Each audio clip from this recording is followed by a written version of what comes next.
Құрметті бауырлар, Алланың мейірімі, рақымы, кешірімі шексіз. Шексіздікте сен түсіне алмайсың. Сондай ұғым бұл, сен шектеулі ақылыңмен шексіз нәрсені қамти алмайсың. Алланың мейірімі, рақымы, кешірімі өте шексіз, бірақ бір ғана нәрсені Алла кешіре алмайды. Ол ширк. Инна Аллаха ла яғфиру ан юшрака бихи ва яғфиру ма дуна залик деп анық нақты айтып қойған. Серік қоспай бір Аллаға сеніп өттің бе, жәннат сенікі.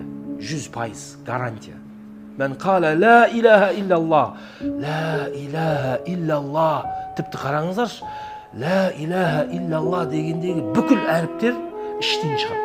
Мына жақтан шығады. Тамақтан ла илаха иллаллах, тамақтан, мына ауыз қуысынан шығатын әріп жоқ. Бүкілі іштен шығады. Неге? Өйткені жүректен шығу керек. Ауыздан шықпайды, тамақтан шықпайды. Ла илаха иллаллах іштен шығады. Сосын қара ұстаңдар, бүкіл әрпінде нүктелері жоқ. Та, жим, ха деген нәрсе жоқ. Неге? Нүктелерден ада. Алла тағалаға ешқандай нүкте, басқа нәрселер тән емес. Өйткені бұл таухид қой. Көресіз ба?